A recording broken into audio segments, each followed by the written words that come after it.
उम्मीद करता हूँ सब खैर आफियत से होंगे। तो क्लास 7 का chapter number 5 lines and angles हम पढ़ रहे हैं। तो आज जो है day 3 of the introduction class. आज इंट्रोडक्शंस में जो है कुछ कंसेप्ट जो है हम क्लियर करेंगे। आज ये लास्ट क्लास होगी इंट्रोडक्शन की। आज हम कुछ बेसिक कंसेप्ट कल हमने पढ़ा था, टाइप्स ऑफ एंगल्स पढ़ा है, लाइंस के बारे में पढ़ा है और लाइन सेगमेंट्स, रेज, पॉइंट्स क्या होते हैं, ये चीजें पढ़ी थी। तो इसके बाद जो है आज हम पढ़ेंगे कुछ और एंगल्स के बारे में जो इस चैप्टर्स में जो है यूजफुल रहेंगे आपके लिए। तो चलिए लेट्स स्टार्ट। तो सबसे पहला जो है आज का वो है adjacent angle. Adjacent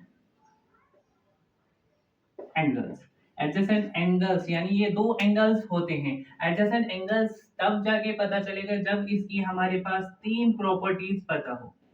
adjacent angle की तीन प्रॉपर्टीज पता हो। तीन प्रॉपर्टीज क्या है हमारे पास? एक है हमारे पास common arm, common vertex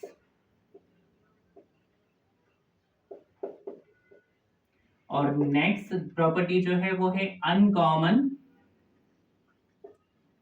arm on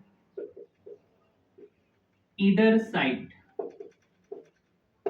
ये एक फिगर से मैं आपको समझाऊंगा ये प्रॉपर्टीज हैं क्या असल में। तो चलिए अब हम दो एडजेसेंट एंगल्स बना लेते हैं। इसको बीच में मैं ड्रा कर लेता हूं। ये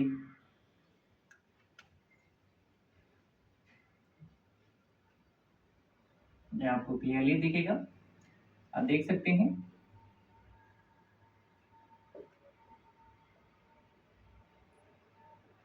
तो यहाँ पर जो है ये यहाँ पर मैंने दो एंगल्स लिए।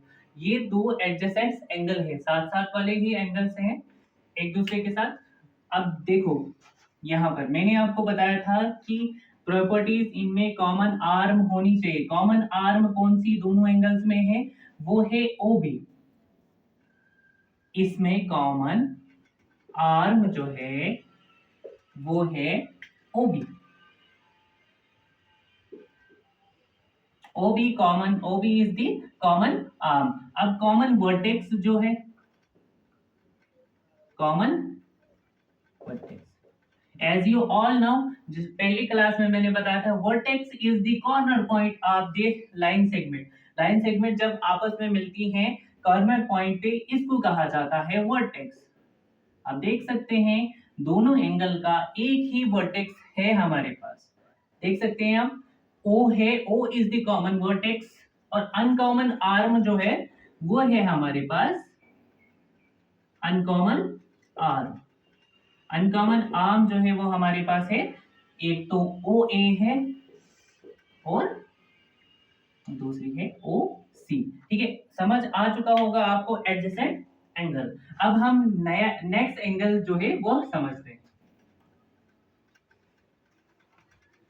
नेक्स्ट एंगल जो है वो है linear pair of angle. Linear pair of angle. तो लीनियर पेयर ऑफ एंगल्स कौन से एंगल्स होते हैं? लीनियर पेयर ऑफ एंगल्स वो वाले एंगल्स होते हैं जब दो एडजेसेंट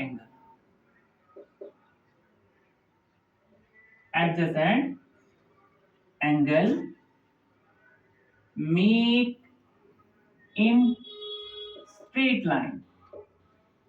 जब वो स्ट्रेट लाइन पे बनते हैं तो तब जाके उनको लीनियर पेयर ऑफ एंगल्स बताया जा सकता है। ये है एक स्ट्रेट लाइन, इस पे एक मैंने रे खड़ा कर दी और यहाँ पे जो है ये दो एंगल्स बने, इनको कहा जाएगा लीनियर पेयर ऑफ एंगल।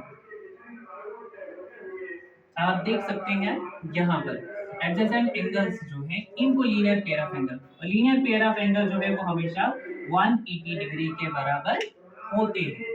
अब नेक्स्ट टॉपिक समझते हैं हम, lines and angle. Lines and angles का अब नेक्स्ट टॉपिक जो है वो है हमारे पास अब in vertical opposite angle.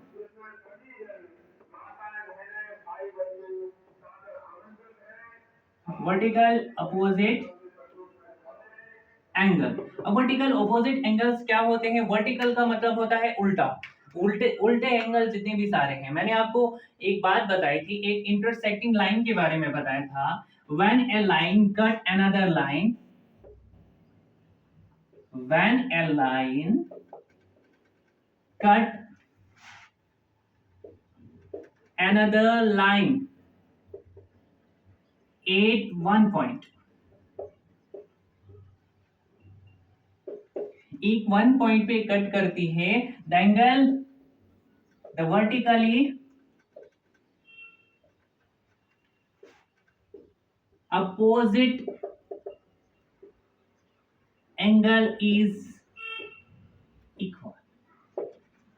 Equal. जब मैंने आपको बताया था, जब एक लाइन जो है दूसरी लाइन को कट कर दी है, तो वर्टिकली अपोजिट एंगल्स जो है वो हमेशा इक्वल होते हैं।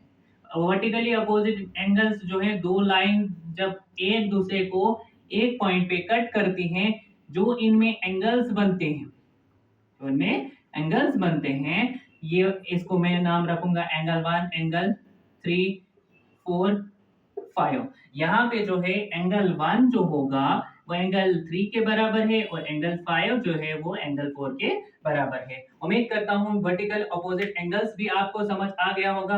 अब नेक्स्ट टॉपिक की तरफ चलते हैं। अब ट्रांसवर्सल लाइन पे जो है 3-4 एंगल्स बनते हैं। तो अब सबसे पहले हम ट्रांसवर्सल लाइंस ड्रा करेंगे, फिर सारे एंगल्स के बारे में मैं बताऊंगा। ये है ट्रांसवर्सल लाइन, जब दो पैरेलल लाइन को एक लाइन जो है वो कट करती है टू डिस्टेंट पॉइंट से, यहाँ पर देख सकते हैं आप। और ये जो जितने भी सारे एंगल्स बने हैं, इसमें जितने भी सारे एंगल्स बने,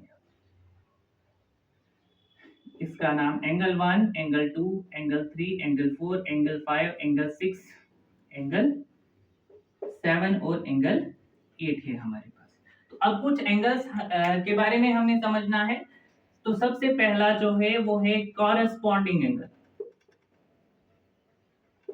कॉरेस्पॉन्डिंग एंगल्स कौन कौन से एंगल्स होते हैं? अब कॉरेस्पॉन्डिंग का सिंपल सा ये चीज याद रखना, साथ साथ वाले एंगल, साथ साथ वाले एंगल। अब इसमें कॉरेस्पॉन्डिंग कौन सा है? अब ये देख सकते हैं, ये स्ट्रेट लाइन आगे की तरफ जा रही है, जिसमें एंगल 1 और एंगल 5 जो है, एंगल 1 और एंगल 5 ये इस लाइन के ऊपर बन रहा है और ये इस लाइन के ऊपर बन रहा है, लेकिन बन रहे हैं सेम लाइन। तो कॉरेस्पॉन्डिंग एंगल्स जो है ये वाले एंगल्स, और ये हमेशा जो है कॉरेस्पॉन्डिंग एंगल्स, जब आप क्वेश्चन सॉल्व करोगे तब आप ये समझ लेना कि ये कॉरेस्पॉन्डिंग एंगल्स जो है वो हमेशा इक्वल होते हैं। अब नेक्स्ट टॉपिक, जो नेक्स्ट एंगल्स जो है वो है alternate interior angle. Alternate interior angle, alternate interior angle जो है, जो एंगल हमेशा क्रॉस में बनते हैं उनको अल्टरनेट इंटीरियर एंगल कहा जाता है, जिसमें एंगल 3 एंड एंगल 6 जो है वो अल्टरनेट इंटीरियर एंगल है। एंगल 4 एंड एंगल 5 जो है ये अल्टरनेट इंटीरियर एंगल्स हो सकते हैं। अब उसके बाद लास्ट वाला जो है वो है angle on the same side of transversal. Angle on the same side of transversal, angle जो है वो same side of the transversal कौन कौन सा है? Angle 3 and angle 5।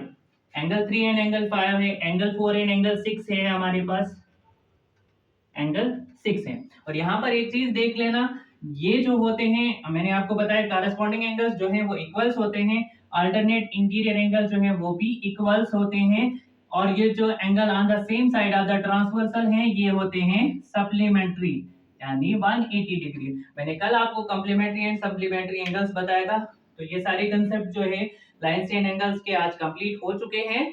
तो अब हम एक्सरसाइजेस पे निकलेंगे और बाकी क्वेश्चन सॉल्व करेंगे। शुक्रिया वसल्लम।